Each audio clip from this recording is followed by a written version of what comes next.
ঐক্যবদ্ধভাবে পুরোপুরি গণতান্ত্রিক প্রক্রিয়ায় অভ্যন্তরীণ ভোটের মাধ্যমে আমরা আমাদের সবচেয়ে জনপ্রিয়, ত্যাগী এবং ছাত্র সমাজের প্রত্যাশা অনুযায়ী আমরা আমাদের এই ডাকসু প্যানেল ঘোষণা করেছি।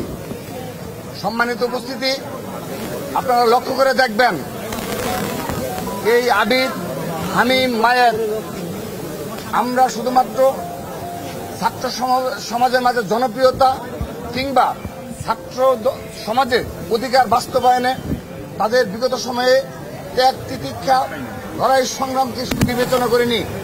আমরা জুলাই আগস্ট গণ অভ্যুত্থানে বাংলাদেশের অল্প কয়েকজন যারা রয়েছে, যারা সত্যিকারে ঢাকা বিশ্ববিদ্যালয়ে এবং ইতিহাসের সেই দিককে নিয়ে আমরা আমাদের প্যানেল গঠন করেছি।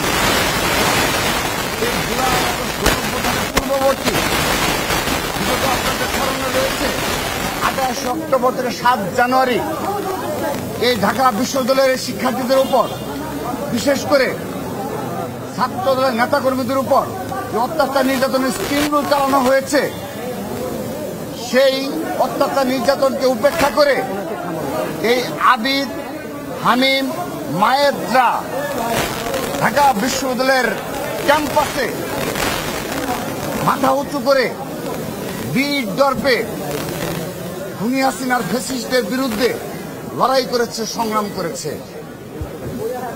এই আবিদ আর হামিম আমাদের দীর্ঘদিনের পরীক্ষিত নেতৃত্ব এবং ছাত্র সমাজের মাঝে খুবই জনপ্রিয়।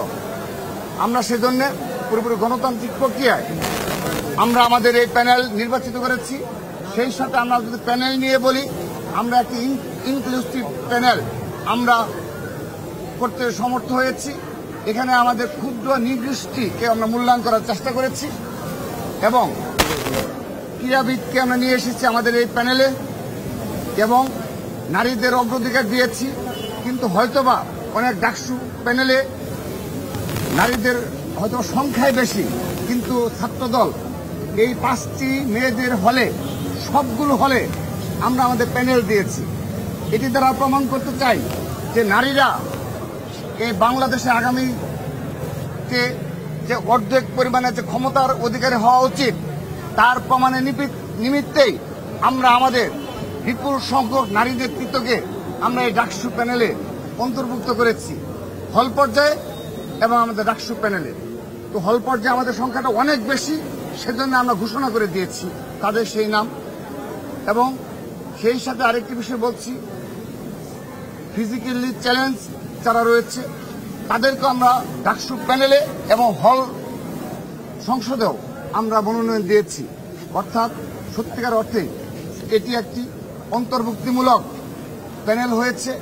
আমরা সাধারণ শিক্ষার্থীদের দৃষ্টি আকর্ষণ করতে ইতিমধ্যে সমর্থ হয়েছি এবং সাধারণ শিক্ষার্থীদের প্রত্যাশা অনুযায়ী আমরা প্যানেল দিয়েছি।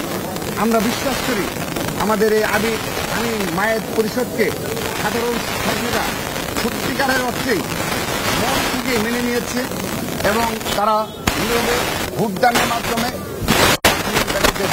জয়যুক্ত করবে সেই প্রত্যাশা রাখছে।